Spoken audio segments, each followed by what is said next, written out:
Halo, nama saya Adam Abiusra dengan NIM 2140031. Di sini saya akan menjelaskan jawaban saya untuk UTS mata kuliah Sistem Informasi Akuntansi.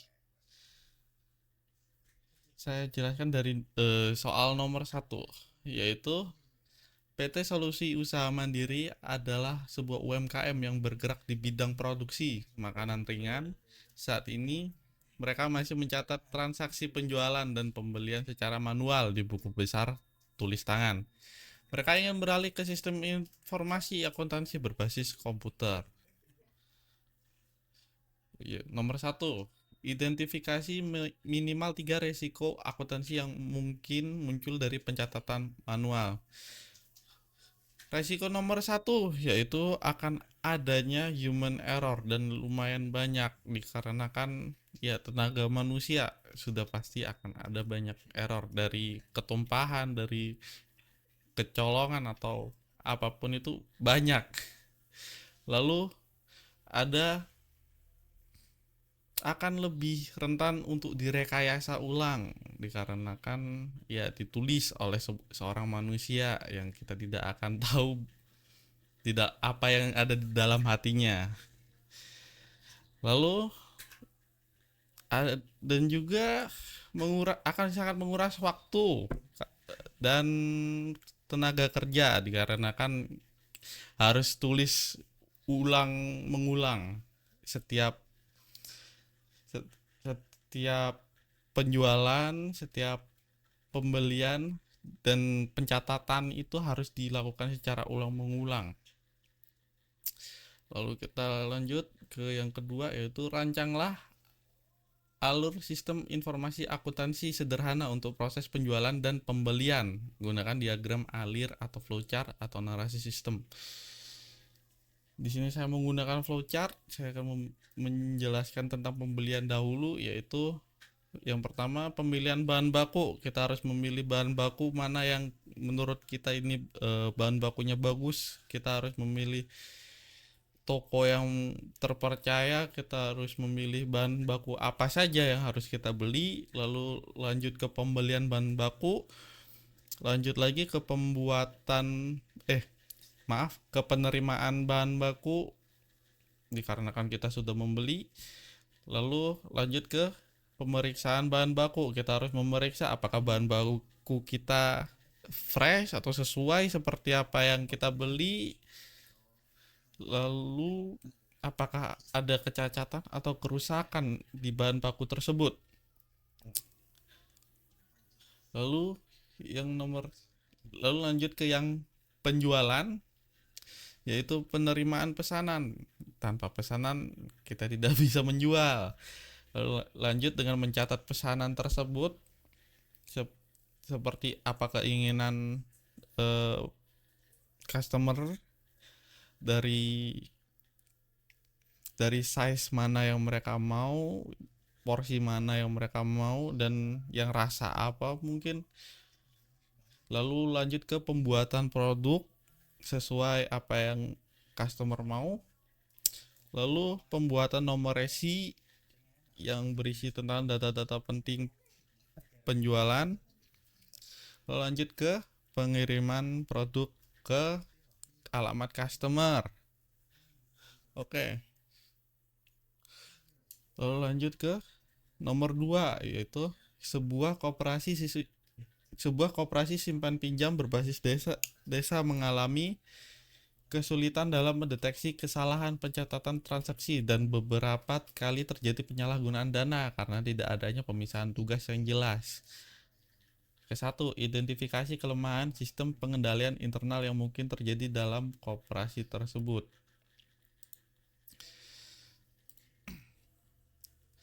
Nomor 1, dikarenakan tidak adanya pemisahan tugas yang jelas, jadi semua staff itu melakukan tugas melakukan tugas yang sama, hampir semua bisa melakukan tugas yang sama, yang membuat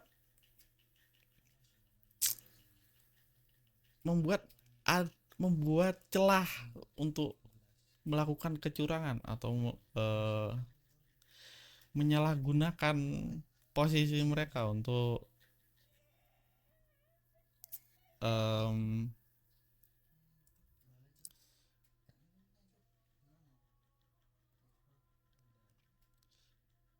untuk kepentingan pribadi. Maaf. Lalu, jika koperasi ingin menggunakan software akuntansi, fitur apa saja yang harus diprioritaskan agar bisa membantu mengurangi resiko kesalahan dan kecurangan? Hmm, di sini saya akan memfokuskan di mengurangi resiko kesalahan dan kecurangan. Jadi saya anggap softwarenya sudah jadi, dan untuk mengurangi resiko kesalahan dan kecurangan menurut saya membutuhkan dua fitur ini, yaitu satu, filter untuk mencari informasi dengan detail, lalu lalu dua, yaitu audit log, yang dimana itu digunakan untuk melihat histori apa yang sudah dilakukan oleh admin atau pihak-pihak yang berwenang. Jadi kita bisa melihat berbagai macam aktivitas yang terjadi di software tersebut, dari pengubahan data, dari pembaruan atau berbagai macam aktivitas kita dapat melihatnya, dan kita dapat melihatnya diubah atau dilakukan oleh siapa. Lalu lanjut ke nomor 3. Seorang staf akuntansi di perusahaan manufaktur diam-diam mengunduh data keuangan perusahaan menggunakan akun administrator, lalu membagikannya ke pihak luar tanpa izin. Nomor 1, jelaskan dari sudut pandang SIA bagaimana insiden ini bisa terjadi dalam konteks kelemahan sistem. Dalam konteks kelemahan sistem itu berarti lebih ke banyaknya lebih ke akses yang dimiliki oleh staf akuntansi berlebihan atau lebih, yang dimana mereka bisa sampai mengunduh, men-share atau menjual data-data penting dari perusahaan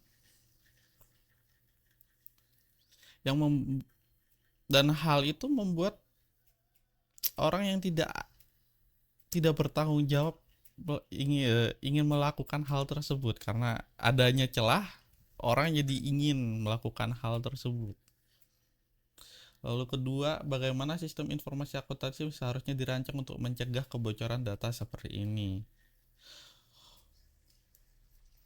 Menurut saya dari penambahan fitur keamanan dari keamanan biometrik seperti sidik jari, pengenalan wajah atau scan scan mata, sampai ke yang digital di mana kita membutuhkan PIN, password atau berbagai banyak hal itu untuk mengamankan data, dan juga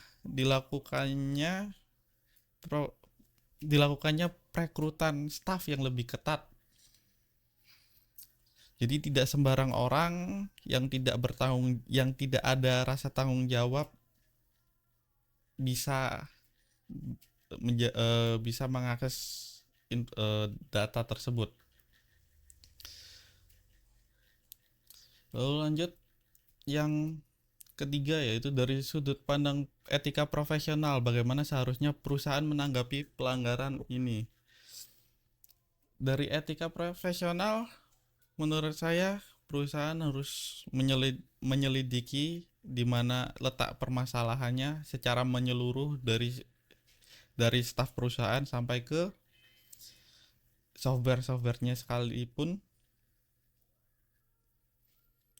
dan juga melakukan proses perekrutan yang lebih ketat seperti yang saya bilang sebelumnya.